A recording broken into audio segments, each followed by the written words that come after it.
Magandang araw po sa inyong lahat at welcome sa Ran TV. Remedyo na, serbisyo pa. Ngayon po, tayo narito sa Malagasang 1G para sa isang livelihood skills training ng Sikledo, City of Imus, Cavite. Ito po ay ang perfume making at mamaya ay magtuturo po ako ng water bonsai making.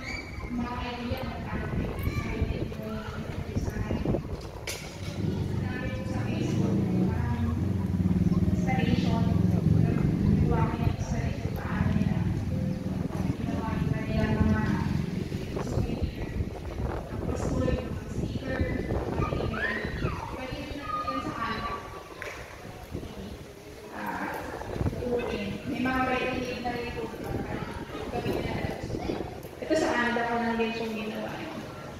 Madaling na lang po.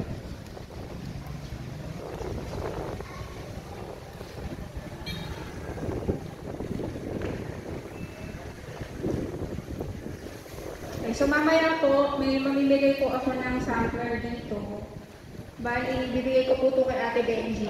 Pag binigay niyo po yung inyong mga evaluation for sa kanya, bigyan kayo.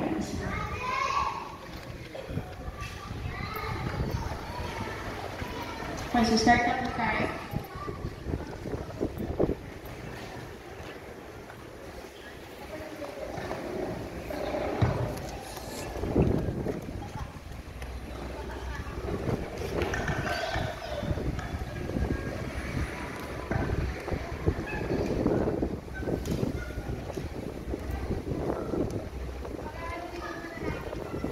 Fragrance oil, pagkakalagay natin yung fragrance oil, yung muskol, saka po yung propylene glycol.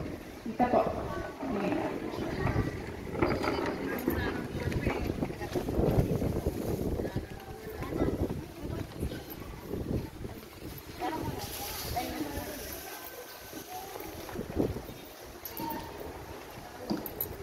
Kakap.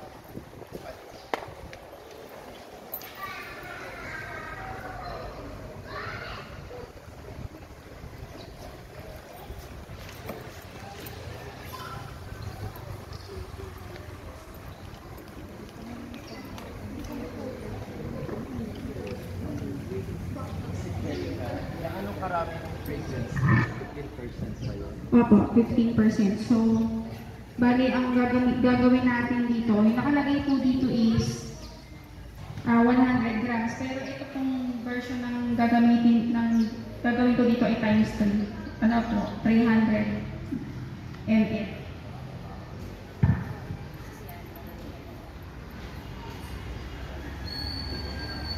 Tapos haluin lang po natin yan. Yung mga ganito rin po, yung mga glass beaker, yung mga glass stirrer, yung mga pang-laboratory po na pwede na rin po natin yung mabili sa Shopee or sa ano po, Bambang, sa mga nagbebenta po ng laboratory. Kailangan po maganda po talaga na glass po yung gamitin natin for perfume making or stainless po.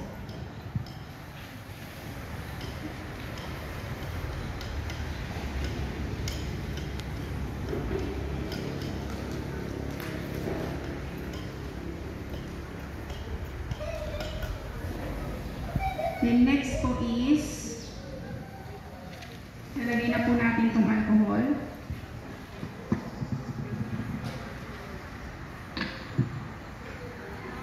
Gagawin ko po, isisimutin ko po itong mga iba. Sasayin naman po.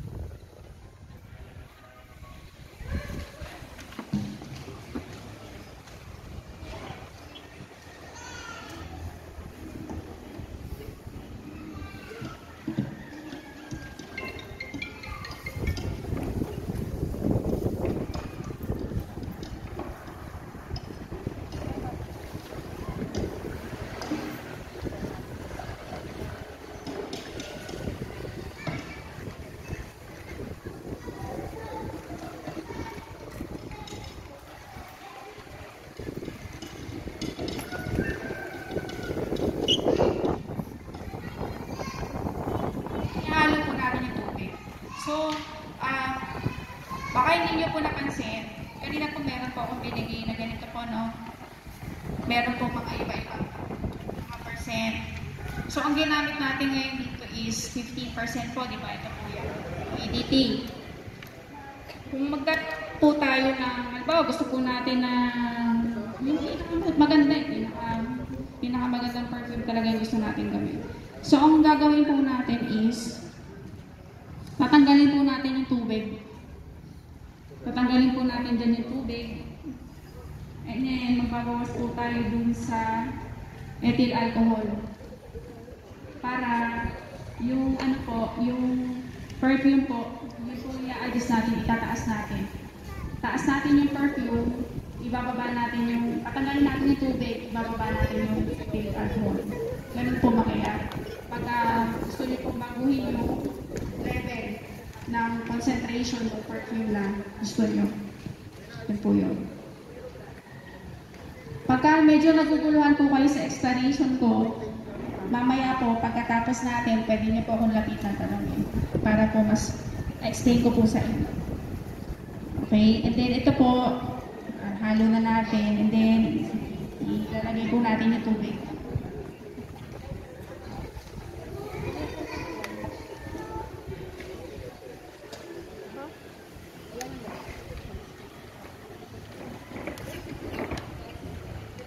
Pag po yung perfume na ginawa nyo ay malabo, yung cloudy po siya, puti, hindi po clear, ibig sabihin po, may mali po kayong ginawa sa formulation nyo. Ibig sabihin po, baka may sobra po yung perfume, kulang po yung alcohol, ang gano'n. Kailangan po yung consistency niya lagi maano po, malinaw. And then, pag po nahalo nyo na, kailangan nyo po siyang ilagay sa amber na bote. Yung parang bote po ng gamot. Yung gano'n. Salin nyo po yun doon, tapos sisisilin nyo po. Then, i-keep nyo po yun for 5 days. 5 days. Para po yung alcohol, sumingaw siya, para po mag-ano siya, maghalo po yung perfume. Mawala po yung, iba po yung alcohol parang pag nilagay natin sa balat natin, maano siya, matakang. Mabawasan po yung hapdi niya sa balat.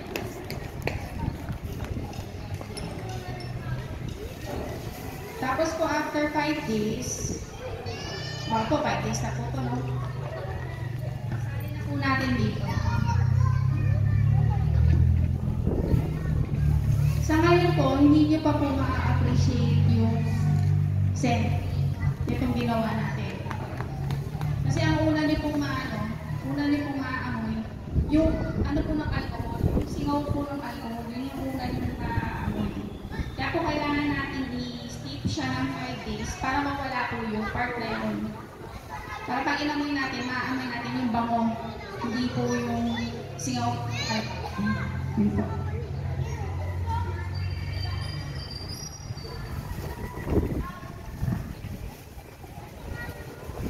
Ako dito sa mic, baka pa.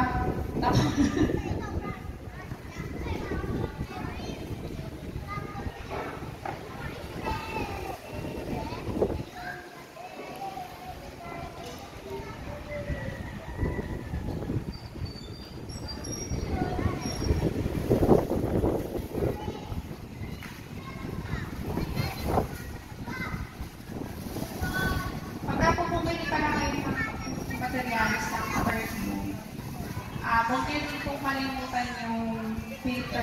Meron po siyang filter paper na nabibili. Kasi po, minsan, impurities yung tubig or yung alcohol po na nandun lang po siya. Pagka tinignan niyo po yung perfume, bakit namulutang? Bakit namulutang? Pag nilalagay mong gano'n, sobra siyang Para, syempre po, di ba, ibebenta natin yun, maiwasan natin yung mga reklamo. I-avail na din po natin yung filter paper para po wala po gano'n. Wala na po kasi akong available ngayon. Sali ko lang po dito ng po. Hindi lalagay ko na. Transfer natin dito.